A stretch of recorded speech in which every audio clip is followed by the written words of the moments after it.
Gentleman from Colonial Heights, Mr. Cox. Mr. Speaker, I rise for a point of personal privilege. Gentleman may proceed. Mr. Speaker, I think if we reflect back on the 2016 session, we're going to find it was very productive and successful. I think the House continues to lead and govern in that area. I want to go over several of those highlights. We've strengthened Virginia's economy. I think both sides would say we've done a tremendous job in public schools, and I think particularly sending the lottery proceeds back with basically no local match required and basically no strings was tremendously well received. We worked very hard to make college more affordable, and we got some very good news from a lot of our institutions the last few weeks, and I think even from UVA, they actually cut their tuition to 1.5%. So that, I think we can both agree, is tremendous. We also passed a conservative and responsible state budget, no new tax increases, $600 million for the rainy day fund, $900 million, as I said, for all public schools. And we did it in just 59 days. For the second year, basically in a row, we've adjourned one day early. But not all is well. As we sort of get to this reconvened veto session, I've been disturbed. I've been here 26 years, and frankly, what I've read in the newspaper that's come out of the governor's office the last 5 weeks, I just think is not reflected well. We have seen day after day press releases from the governor's office on his vetoes. We have seen political rallies to veto a bill on health care funding for women. We've seen a monthly radio show where that opportunity was used to veto a bill, and all in all, 32 vetoes, the most vetoes since 1998. In 2 years, Governor McAuliffe has vetoed more bills than the previous 3 governors issued in each of their 4-year terms. And look, this can be a tough place. It's hardball often. But I'm concerned for 2 reasons. I'm concerned by the types of bills he is vetoing, and I'm concerned, almost more importantly, with the nature of how he's vetoing the legislation. Let's talk about the types of vetoes. If you look down the list, there's several that really sort of astounded me. I want to start with Dickie Bell's virtual school legislation, which he signed last year. This bill would improve access to education in rural and low-income communities, and it would seem to fulfill a goal of the governors to really step up in the technology area and really give a new tool in the toolbox for all students.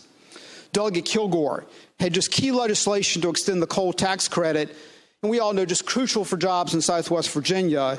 And even though it passed this chamber with the support of many of my colleagues across the aisle, it was vetoed. In fact, the governor vetoed 6 bills supported by Democrats, including 5 that passed this chamber with veto-proof majorities. And today, I think it's going to be a challenge for the other side of the aisle. What are they going to do? Are they going to stick more with their philosophical bents of the session, or are they going to simply support the governor? Let's talk about the nature of the vetoes. I'm very concerned about the tone in the last 5 weeks. He has taken a lot of pride, that's a strange word when you associate vetoing legislation, and highlighting the disagreement between these 2 bodies, the legislature and the executive branch. Instead of highlighting our common ground for the last 6 weeks, he spent time, to me, dividing Virginians. As I've said, 20 press releases on vetoes, vetoed a bill live on radio, vetoed a bill in a political-style rally. On the other hand, he did 4 bill signing ceremonies, but he signed 700. Some of those were really good. One was Rob Bell's legislation to make sure that every rape kit is tested, is a great example of bipartisanship. But how many missed opportunities? Last year, we highlighted a lot of veterans issues. You know, and let me give credit to Chris Stolley and Admiral Harvey, who I think came up with a tremendously unique thought last year of doing state veterans care centers without federal funding. It was a very difficult model to make work.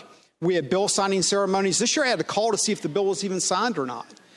And if we want to make this the most veteran-friendly state, why aren't we highlighting those kinds of successes? It looks like we're now going to have a Veterans Care Center in Hampton Roads and one in Northern Virginia. So a lot of missed opportunities.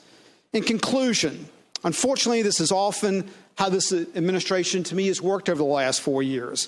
On many issues, they tend to be fairly disengaged throughout the session, but after the session, too quick to be in front of the cameras with a veto pen. They tend to rarely engage leadership. I talk to the Speaker often about basically one visit from the governor's office this year to the Speaker's office. I try to talk to my committee chairs a lot, who often say that agency representatives aren't at important committee meetings, they don't show up when bills are being heard.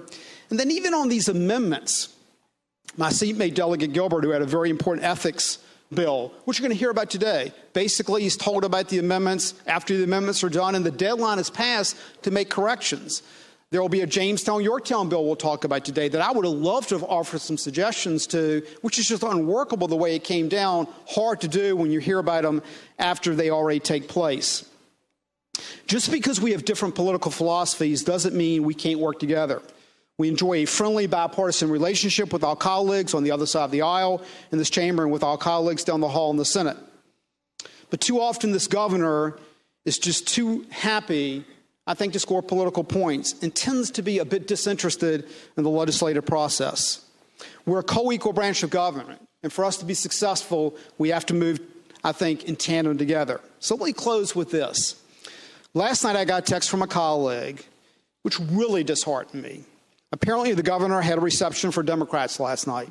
At that reception, he had a big chart of all his vetoes to basically show off in sort of a show and tell to all the members of his party the vetoes he had done.